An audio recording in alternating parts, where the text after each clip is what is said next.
It all started with a dream, a vision to create the next champion product that will be beneficial to our health. Meron kasi kami nung dalawang makukulit na distributor. Ang sabi nila sa amin, Ma'am, Sir, mag-market naman tayo ng barley. Itong produktong to, sikat na ito sa buong mundo. Pero sa Pilipinas, ngayon pa lang magsisimula. Tagal namin pinag-isipan yon. Of course, ako as a person, as a network marketer, I'm open-minded to opportunities. So what I told them is, sige, what I'll do is I'll look for a research team to review or study barley. In the course of looking for it, we found a very good supplier of organic barley grass in New Zealand. From then on, we've continuously researched about barley. We've talked to several people until we came across an article in the internet stating, according to the US FDA, that any food containing barley can dramatically increase the risk for coronary heart disease. I believe God gave us a very good product to give good health and a very good income for a lot of people. Eventually, we felt that we had to share this very good product and very good opportunity with as many people as possible.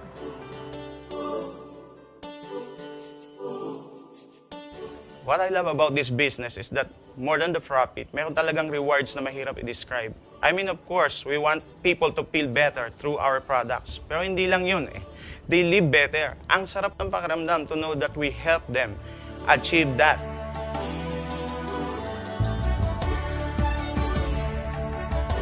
Hindi ko akalain na ipagbabago sa buhay ko. Nakuha ko lahat dito, yung dating salat kami sa financial. Ngayon masasabi ko na meron akong financial freedom. Bakit ko masasabi? Kasi yung dating sinusweldo ko kay Ma'am Minette na 1 week, 1 day nakukuha ko dito. At doon, nagdoble-doble ang income ko. At ngayon, mga gadget dito, pinamimigay ng Santay.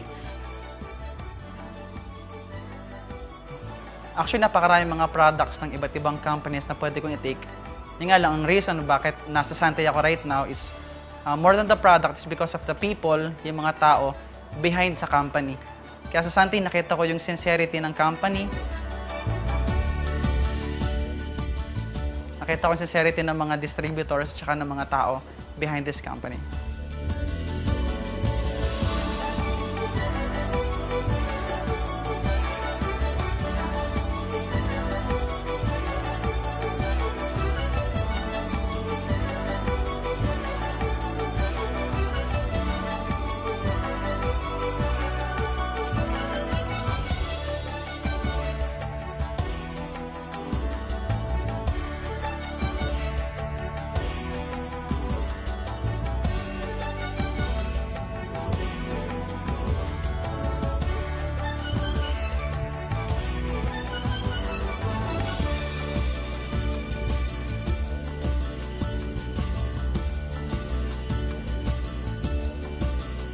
But the thing is, we never stop.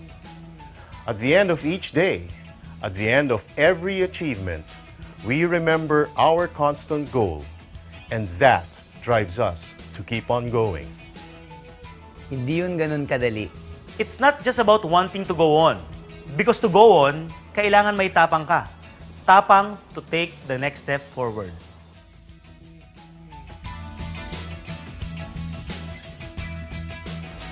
If you are a Santay distributor, one of the things that you will value and one of the things that you will notice is how the directors, the employees, the management, and the uplines all together have created an environment that makes Santay a one big happy family. Isa siyang pamilya na masaya. Kaya hindi mo mararamdaman yung hirap, hindi mo mararamdaman yung pagod habang ginagawa yung negosyo. I guess the reason for all of this is kasi wala sa kanila ang nagmamataas.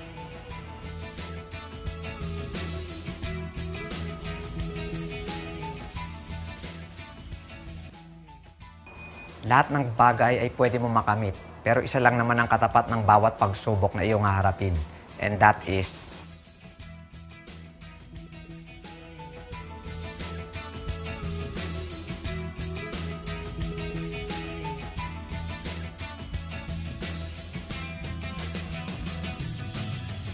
What I love most about Santay is the product, people, the system, triathlon team, the events, The management. income. training. Dito ako gumaling.